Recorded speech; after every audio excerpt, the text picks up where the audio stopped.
வணக்க நண்பர்களே, முதியோர் இல்லத்தில் அன்னதானம் செய்ய போகிறீங்களா? ஒரு நிமிடம் இந்த வீடியோவை பாருங்கள். முதியோர் இல்லத்துக்கு சென்று அங்கு உள்ள நிர்வாகியிடம் கொஞ்ச நேரம் பேசி கொண்டிருந்தேன். எனக்கு 10 ஆண்டுகளாக அவரோடு பழக்கம் உண்டு. அந்த சமயத்தில் அங்கு வந்த ஒரு நன்கொடையாளர் தன் மகளின் பிறந்தநாளை முன்னிட்டு ஒரு வேளைக்கு மட்டும் அன்னதானம் அளிக்க விரும்புவதாக கூறினார். மேலும் குறித்த நாளில் பகல் 12 மணிக்கு வாழைப்பழம், ஸ்வீட்டு, பீடா, வடை பாயசத்தோடு சாப்பாடு முதியோர் இல்லத்துக்கு வந்துவிடும். உணவுப் பொருட்களை கொண்டு வந்த பாத்திரங்களை திரும்பவும் ஹோட்டலுக்கு கொடுக்கும் பொழுது மிகவும் சுத்தமாக துலக்கி கொடுக்க வேண்டும் என்றார். அவர் குறிப்பிட்ட அந்த ஹோட்டல் மிகவும் காஸ்ட்லி. ஒரு ஸ்பெஷல் மீல்ஸுக்கு ரூபாய் 150 வாங்குகிறார்கள். அவர் போனதும் அந்த முதியோர் இல்ல நிர்வாகி சில விஷயங்களை என்னிடம் சொன்னார். பெரும்பாலான முதியோர் இல்லங்களில் சொந்தமாக சமையல் கூடமும் சமைப்பதற்கு ஆட்களும் உண்டு. முதியோர்களின் உடலுக்கு ஏற்ற வகையில் எளிதில் ஜீரணமாகும் மற்றும் எந்த அலர்ஜியும் ஏற்படாத உணவைத்தான் இங்கு சமைக்கின்றோம்.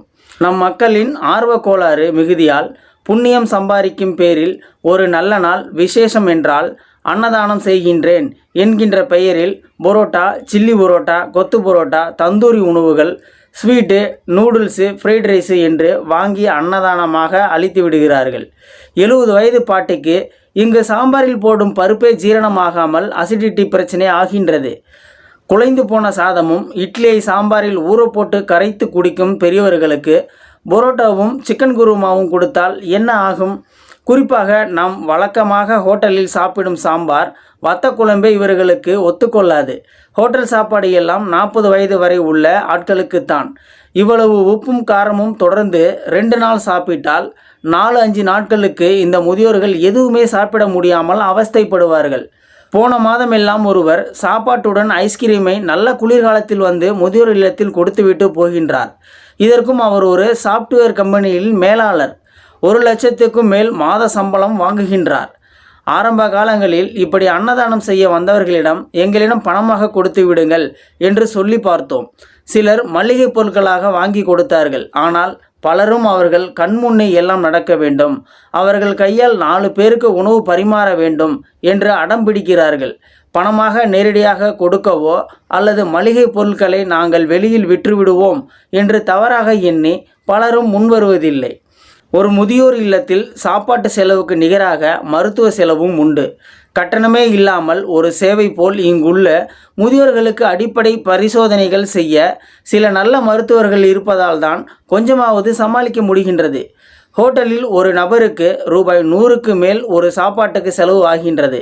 ஆனால் நாங்கள் இங்கு சமைக்கும் பொழுது ஒரு நபருக்கு ஒரு வேளை சாப்பாட்டுக்கு அதிகபட்சம் 45 ரூபாய்க்குள் அடங்கிவிடும். அதுவும் எந்தவித பக்கவிளைவுகளும் இல்லாத முதியோர்களுக்கான சாப்பாடு. ஒருவர் முதியோர் இல்லத்துக்கு கொடுக்கும் பணம் என்பது பல செலவுகளுக்கு உதவும்.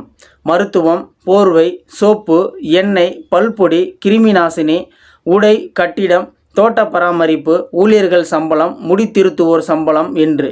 ஒருவர் பசியில் இருப்பதை விட கொடுமையான விஷயம் நாம் கொடுத்த உணவு செரிக்காமல் சாப்பிட்ட உணவு வெளியேற முடியாமல் அவஸ்தைப்படுவதுதான். ஆர்வ கோளாறில் புண்ணியம் சம்பாதிக்க ஆசைப்பட்டு பெரும்பாவத்தை தேடாதீர்கள். இந்த வீடியோ பார்த்துட்டு இருக்கிற நண்பர்களே, இந்த வீடியோ பற்றின கருத்துக்களை கீழே இருக்கிற கமெண்ட் செக்ஷனில் மறக்காமல் சொல்லுங்கள். வீடியோ பிடிச்சிருந்தா ஒரு லைக் பண்ணிக்கோங்க. இந்த வீடியோ முடிஞ்ச அளவுக்கு மற்றவங்களுக்கும் ஷேர் பண்ணுங்கள். இது போன்ற வீடியோக்களை நீங்கள் தொடர்ந்து பார்க்கணும்னு நினச்சிங்கன்னா நம்ம சேனலை சப்ஸ்கிரைப் பண்ணிக்கோங்க. மறக்காமல் பெல் சிம்பலையும் கிளிக் பண்ணிக்கோங்க. நன்றி, வணக்கம்.